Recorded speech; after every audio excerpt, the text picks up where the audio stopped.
ओम क्रीं कालिकाय नमः। जय माता काली, जय माता दी। दोस्तों, आप सभी को माघ गुप्त नवरात्रि की हार्दिक शुभकामनाएं।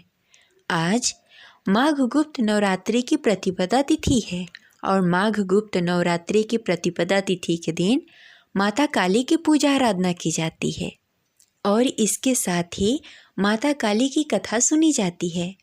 तो आइए पूरी श्रद्धा और भक्ति के साथ माता काली के चरणों में नमन करते हुए सुनते हैं माता काली की कथा। तो प्रेम से बोलिए जय माता दी, जय माता काली। गुप्त नवरात्रि पर खास तौर से तांत्रिक साधना का विशेष अनुष्ठान किया जाता है।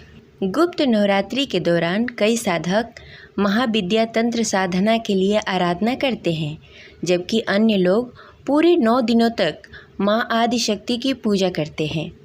इस दौरान माता दुर्गा के 9 स्वरूपों की पूजा अर्चना की जाती है, लेकिन यह पूजा पूरी तरह से गुप्त होती है। यह पूजा गुप्त तरह से की जाती है। यह पूजा करने से साधक की हर मनोकामनाएं पूर्ण होती है। आज से हमारे चैनल पे प्रतिदिन गुप्त नवरात्रि की कथा सुनाई जाएगी, तो उस कथा को अवश्य सुनिएगा। अगर आप हमारे चैनल को सब्सक्राइब नहीं किए हैं तो सब्सक्राइब करके बेल आइकन को प्रेस कर लें, जिससे आगे आने वाली वीडियो का नोटिफिकेशन आपको मिलता रहे। आज गुप्त नवरात्रि के पहले दिन माता काली की कथा सुनाई जाएगी, तो आप इसे ध्यानपूर्वक सुनिए और इस वीडियो को लाइक करके कमेंट बॉक्स में जय माता दी अवश्य लिखें। अब चलिए सुनते हैं माँ काली की कथा। पौराणिक कथा के अनुसार एक बार दारुक नाम का एक राक्षस ब्रह्मा जी को प्रसन्न करके उनसे वरदान प्राप्त कर देवताओं और ब्राह्मणों को प्रताड़ित करना शुरू कर दिया और स्वर्ग लोक पे कब्जा कर लिया। जिसके बाद सभी देवता भगवान विष्णु और ब्रह्मा जी के पास गए। ब्रह्मा जी ने सभी देवताओं को बताया कि इस दुष्ट का संहार एक स्त्री ही कर सकती है। जिसके बाद सभी देवता भगवान शिव के पास गए और उन्होंने भगवान शिव को सभी बात बताई। जिसके बाद भगवान शिव ने माता पार्वती की ओर देखा। माता पार्वती इस पर मुस्कुराई और अपना एक अंश भगवान शिव में प्रवाहित कर दिया। जिसके बाद भगवान शिव के कंठ से विष से उस अंश ने अपना आकार धारण किया। जिसके बाद भगवान शिव ने अपना तीसरा नेत्र खोला। उनके इस नेत्र से विकराल रूप वाली माँ काली उत्पन्न हुई। माँ काली के ललाट में तीसरा नेत्र और चंद्र रेखा थी। माँ काली के भयंकर और विशाल रूप को देख देवता व सिद्ध लोग भागने लगे। जिसके बाद माँ कालिका ने दारुक राक्षस का वध किया। उसकी सेना के साथ भयंकर युद्ध हुआ।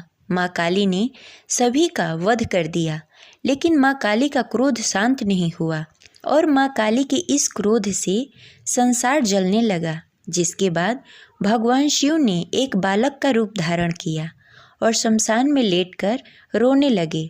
जिसके बाद माँ काली उन्हें देखकर मोहित हो गई। इसके बाद माँ काली ने बालक रूपी भगवान शिव को अपने गले से लगा लिया और अपना दूध पिलाया। भगवान शिव ने दूध के साथ ही उनके क्रोध का भी पान कर लिया। उनकी उस क्रोध से 8 मूर्ति प्रकट हुई, जो क्षेत्रपाल कहलाई। शिव जी द्वारा माँ काली का क्रोध पी जाने के कारण वह मूर्छित हो गई। देवी को होश में लाने के लिए शिव जी ने शिव तांडव किया। होश में आने पर माँ काली ने शिव जी को तांडव करते देखा तो वो भी नाचने लगी, जिस कारण उन्हें योगिनी कहा गया। गुप्त नवरात्रि के पहले दिन माता काली की पूजा करने का विधान है। 10 महाविद्याओं में माता काली प्रथम रूप में है।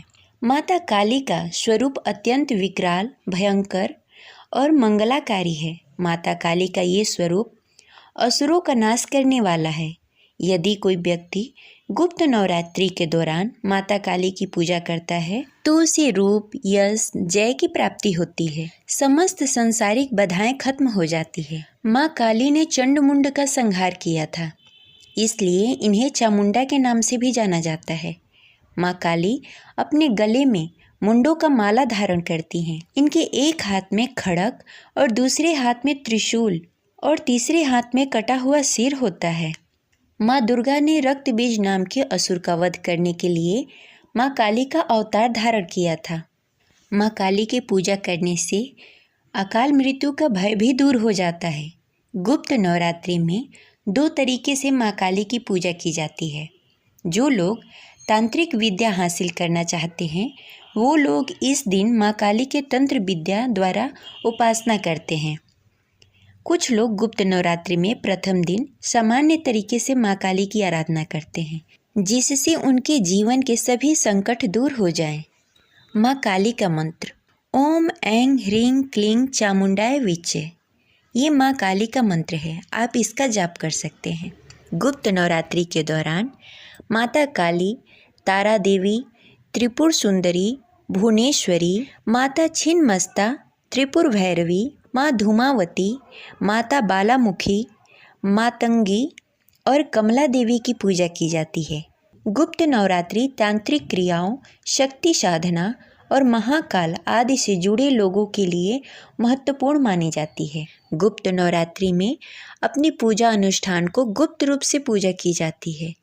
इसे जितना ही गुप्त रखा जाए उसका फल उतना ही ज़्यादा प्राप्त होता है।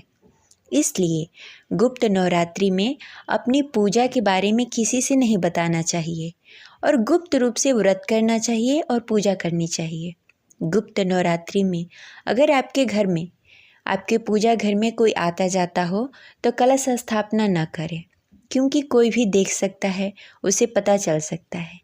इसलिए गुप्त नवरात्रि में बिना कलश स्थापना किए भी आप पूजा कर सकते हैं। इस प्रकार पूजा आराधना करने से, पूरी श्रद्धा और भक्ति के साथ माता रानी की आराधना करने से माता रानी की कृपा हम सभी पर सदा सर्वदा बनी रहती है।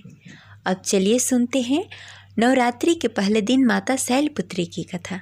पौराणिक कथा के अनुसार एक बार प्रजापति दक्ष ने अपने घर पर यज्ञ आयोजन करने का सोचा तो उन्हें सभी देवी देवताओं को अपने यहाँ आने का निमंत्रण भेज दिया, लेकिन राजा दक्ष ने भगवान शिव को नहीं बुलाया। देवी सती को लगा कि उन्हें बुलावा भेजा जाएगा, परंतु उन्हें यहाँ यज्ञ में आने का निमंत्रण नहीं आया। फिर भी देवी सती को उस यज्ञ में जाने का मन हुआ, लेकिन भगवान शिव ने उन्हें जाने से मना कर दिया। भगवान शिव ने सती से बोला, अभी उनके पास यज्ञ में जाने के लिए कोई निमंत्रण नहीं आया है, इसलिए वहाँ जाना उचित नहीं होगा। फिर भी देवी सती ने उनकी बात नहीं मानी, बार बार यज्ञ में जाने के लिए आग्रह करने लगी। इसके कारण भगवान शिव ने उन्हें जाने का अनुमति दे दिया। फिर देवी सती जब अपने पिता राजा दक्ष के पास पहुंची तो वहां जाकर उन्होंने देखा कि अपने पिता के यहाँ कोई भी उनसे सम्मान और प्रेम से बातें नहीं कर रहा था। वहीं देवी सती की अन्य बहनें उनका और शिव जी का मजाक उड़ा रही थी। स्वयं देवी सती के पिता प्रजापति ने भी सती का अपमान करने का मौका नहीं छोड़ा। इस प्रकार वहां मौजूद सभी लोग सती के साथ रूखा व्यवहार कर रहे थे। लेकिन जब सती जी की मां ने अपनी बेटी को देखा तो प्यार से गले लगा लिया, परंतु अन्य सभी का ऐसा व्यवहार देखकर सती बहुत दुखी हुई। तब अपना और अपने पति शिव जी का अपमान उन्हें सहन नहीं हुआ। इसके बाद इस अपमान से अत्यंत दुखी होकर सती जी ने उसी समय वहां यज्ञ की अग्नि में कूदकर अपना प्राण त्याग दिया। जैसे ही भगवान भोलेनाथ को इस बात की जानकारी हुई तो वे भी बहुत दुखी हो गए। इसके बाद दुखी भगवान शिव क्रोध से आग बबूले होते हुए राजा दक्ष के यहाँ गए और तुरंत यज्ञ को ध्वस्त कर दिया। मान्यता है कि सती ने योग्य अग्नि द्वारा अपने शरीर को भस्म करने के बाद अगले जन्म में शैलराज हिमालय की पुत्री के रूप में जन्म लिया। इस बार वो शैलपुत्री के नाम से विख्यात हुई। पार्वती, हेमवती भी उन्हीं के नाम हैं। शैलपुत्री ने कठिन तप करके ही पुनः शिव जी को प्राप्त कर लिया था। शैलपुत्री शिव जी की अर्धांगिनी बनी।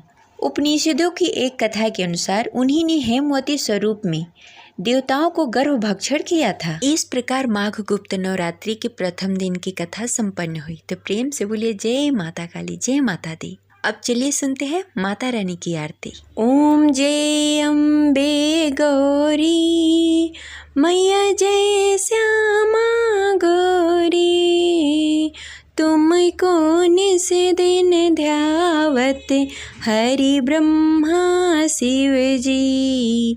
ओम जय अम्बे गौरी मांग सिंदूर विराजत, टेको मृग मद को, उज्ज्वल से दो नैना चंद्रवदननी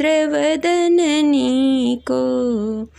ओम जय अम्बे गौरी, कनक समान कलेश्वर, रक्तांबर राजे, रक्त पुष्प गले माला, कंठन पर साजे। ओम जय अम्बे गौरी, के हरिवाहन राजत, खड़क खपड़ धारी, सुर नर मुनि जन सेवत, तिनके दुख हारी। ओम जय अम्बे गौरी, कानन कुंडल शोभित, नासाग्रे मोती, कोटिक चंद्र दिवाकर, राजत समज्योति।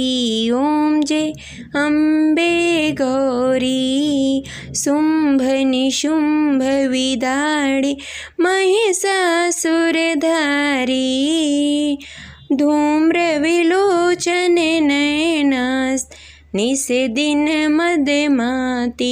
ओम जय अम्बे गौरी, चंड मुंड सिंघारी, शोषण बीज हरे, मधुकैटभ दो मारे, सुर भयहीन करे।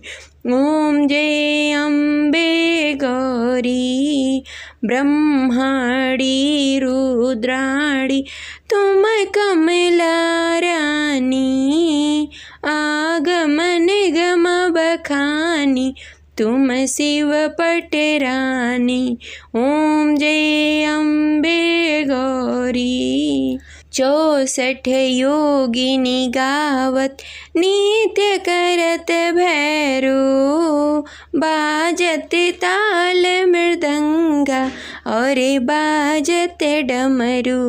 ओम जय अम्बे गौरी, भुजा चारयति शोभित, वर मुद्राधारी, मन वांछित फल पावत, सेवत नर नारी। ओम जय अम्बे गौरी, कंचन थाल विराजत, अगर कपूर बाती, श्रीमाल के तुम राजत, कोटि रतन ज्योति। ओम जय अम्बे गौरी, श्री अम्बे जी की आरत, जो कोई नित्य गावे, कहत शिवानंद स्वामी, सुख संपत्ति पावे। ओम जय अम्बे गौरी, मैया जय श्यामा गौरी, मैया जय मंगल करणी। जय माता दी।